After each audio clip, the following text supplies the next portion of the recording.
Welcome back, football fans. Today we're diving deep into the Dallas Cowboys' biggest contract dilemmas. What did 49ers GM John Lynch say about guaranteeing Aiyuk on his next extension? The Packers broke which record with guaranteed money? Dak Prescott and Micah Parsons are on the verge of making NFL history with market-resetting contracts. With the Cowboys' salary cap stretched so thin, how will Jerry Jones manage to keep these superstar talents in Dallas? Stick around as we break down the numbers, explore the team's strategies, and predict what's next for America's team. Don't forget to leave feedback down below. Corrective criticism is the best way to grow. Jordan Love has officially secured his contract, finalizing his deal July 26th. The former first-round quarterback, who blossomed into an elite player during the latter part of the 2023 season, has agreed to a 4-year extension worth $55 million per year, totaling $220 million with $155 million guaranteed. Love's rise to prominence included leading a surprising playoff run, highlighted by a dominant 48-32 victory over the Dallas Cowboys, where the Packers had a 41-16 lead at the start of the fourth quarter. They nearly defeated the NFC champion 49ers with a close 24-21 score. For years, the NFL criticized the Packers for selecting Love as the successor to MVP Aaron Rodgers. After 3 years behind Rodgers, Love is now a full-time starter. Prior to the start of the season, the Packers have declined Love's 5th-year option, which would have kept him locked into the Green Bay Packers through the 2024 season. Instead, they extended Love to a 1-year deal that included $13.5 million guaranteed, but a chance to make $9 million more with a total of $22.5 million. GM Brian Gutekunst worked tirelessly to get the deal done. With Love already attending training camp, though not participating in drills, both parties were eager to finalize the agreement. Meanwhile, Tua Tagovailoa has secured a 4-year extension with the Dolphins worth $53.1 million per year, totaling $212 million over the next 4, which has made him the 3rd highest paid quarterback at the time. Bleacher Report states that Love has spent the first 3 seasons of his career as Aaron Rodgers' understudy, exploded in his first season as a full-time starter, especially late in the year. Unlike Tua Tagovailoa, he didn't have an offense loaded with big names like Tyreek Hill, Jalen Waddle, and Raheem Morris. With all due respect to Green Bay's supporting cast, Love's 4,159 passing yards and 32 total touchdowns in 2023 were largely a reflection of his own talent, poise, and development.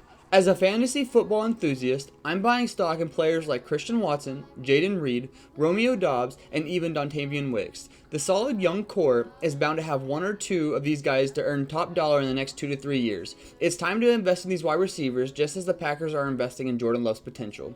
The Packers have traditionally preferred not to guarantee money after the first year of the contract, opting instead for a big signing bonus with all guaranteed money up front and a rolling contracts for subsequent years. This approach, however, is becoming outdated in 2024, and the Packers have realized that they need to adapt. With this new deal for Love, the Packers have demonstrated their commitment to their star players and their future success. That's exactly what the Packers did. They awarded Love with the largest signing bonus in NFL history at $75 million. Would you have made this move with the quarterback who only has 1 year of game tape?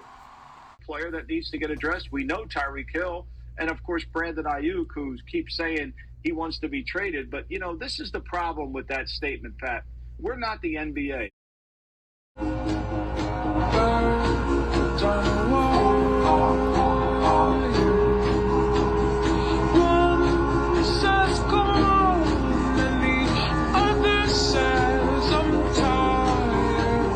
Brandon Aiyuk attending training camp despite a trade request and a contract dispute could indicate a hold-in situation, where a player participates in training camp but doesn't fully engage in practice. That is to signal dissatisfaction. However, I see it as his presence at training camp could indicate there is a resolution nearing. It seems that John Lynch genuinely wants Aiyuk to remain a 49er. Recent comments from Lynch in a post-conference could spark speculation about the future of Aiyuk with the team. John, last year you gave us an absolute that Bosa would not be traded. Would you make that same statement about Brandon? Well, Kyle and I always, we kind of, I did say that with Bosa, and I felt that way. But, I think, again, no absolutes there. We fully intend on Brandon being a Niner moving forward. We're always open to listen to things. But like I said, we expect Brandon to be an integral part of our team like he has been, and excited about that.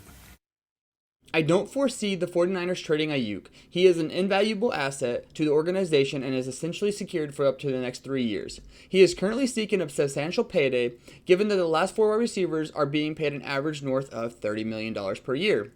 Aiyuk is essentially next in line. The scenario is similar to what happened with Samuel, Kittle, and Bosa. Will Aiyuk follow a similar path? Aiyuk will earn approximately $14 million this upcoming season with his fifth-year option. If he is franchise tagged next year, his projected tag cost could be around $24.7 million. Last season, he caught 75 receptions, accumulated 1,342 yards, and scored 7 total touchdowns. If the 49ers are considering trading Aiyuk, reports are saying the New England Patriots are highly interested in meeting Aiyuk's contract demands. San Francisco needs to be strategic with their salary cap. Brock Purdy's contract negotiations are coming up next year, and it's anticipated that Purdy's camp will seek a market-resetting deal exceeding $60 million per year, while Aiyuk is asking for $30 million per year. The NFL projects the salary cap to raise between $260 million and $275 million in the 2025 offseason. If the 49ers commit $90 million to just 2 players, that would account for almost 33 to 35% of their salary cap. How would you handle the situation if you were the general manager for the 49ers? CeeDee Lamb's holdout has taken center stage at the Dallas Cowboys offseason. With no contract in place, Lamb has missed both voluntary workouts and mandatory minicamp. The ongoing negotiation has yet to yield an agreement, and as a result, Lamb is being fined up to $40,000 per day missed at training camp. Lamb's fifth-year option is set to pay him $17.9 million, but he is seeking a new deal, especially after witnessing other high-profile wide receivers secure lucrative contracts such as Justin Jefferson, $35 million, A.J. Brown, $32 million, Amon-Ra St. Brown, $30 million, Jalen Waddle, $28 million, Devontae Smith, $25 million, and Nico Collins, $24 million. Coming off his 3rd consecutive Pro Bowl and his first All-Pro season, Lamb achieved career highs with 135 receptions, 1,749 yards, and 12 total touchdowns, reinforcing his value and a desire for a significant payday. Since his 935-yard rookie year, Lamb has recorded 3 straight 1,000-yard seasons and 2 straight 100-plus catches. Despite these impressive stats, Jerry Jones continues to play hardball in negotiations. The Cowboys have a reputation for waiting until the last possible moment to finalize deals. This strategy has created a challenging situation with 3 top players, as in Dak Prescott, CeeDee Lamb, and Micah Parsons, all needing new contracts. Additionally, veterans DeMarcus Lawrence and Zach Martin are entering the final year of their deals as well. Jerry Jones said Tuesday at the NFL's owners meeting he's out there and he's more valuable than anyone else, but that is valuable. To have to give up 4 or 5 players to have him, you have to get that reconciled. That's what I'm trying to say. It's a lot quicker and easier said than done. The reality is Dallas has created this predicament. Other teams like Philadelphia with Devontae Smith, Detroit Lions with Amon-Ra St. Brown, Miami Dolphins with Jalen Waddle, and Houston Texans with Nico Collins moved aggressively to get their young wide receivers signed, anticipating the market's direction. When Justin Jefferson extension was announced, the numbers should have surprised no one. Reports are emerging that Dak Prescott could be the first player to secure a $60 million contract per year. Stephen Jones, the Cowboys' executive vice president, has also mentioned that CeeDee Lamb wants to be the highest paid non-quarterback in the NFL, aiming for an annual salary exceeding $35 million. The combination would account for $95 million, roughly 35 to 37% of the projected salary cap.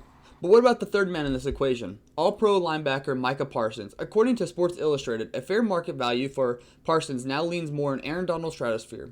Look back to what Aaron Donald signed on his last deal with the Los Angeles Rams, $95 million over 3 years. Donald carried an annual contract value of $31.6 million per year. Now factoring the market inflation, Parsons should be looking in the neighborhood of $32 million AAV at minimal. Over a 5-year period, that would translate to a total of $160 million. If these figures hold, the 3 superstars Prescott, Lamb, and Parsons would collectively command 46 to 49% of the salary cap. This leaves the Cowboys with a challenging financial puzzle as they strive to retain their elite talents while adhering to their constraints of the NFL's salary cap. The clock is ticking, and Jerry Jones and his team must navigate this complex landscape to make the right moves. With the demands of their star players and realities of the salary cap, the Cowboys are in a tight spot. The key question remains, how much longer can the Dallas Cowboys manage this way? Their ability to balance these hefty contracts with the rest of the roster's needs will determine their success in the upcoming seasons. It will require strategic foresight, savvy contract negotiations, and perhaps some tough decisions to ensure they remain competitive while they're managing their cap efficiently. That's all today, Mr. Dog fans. I hope you'll join me again as I come back with even better content. If you don't and you never see my face again, I wish you all well. For those who do subscribe, welcome to the fast growing channel of 2024 and beyond. You will not be disappointed. However, this is Mr. Doggy and this is where I sit. I'm out. Roll the dice. Now you're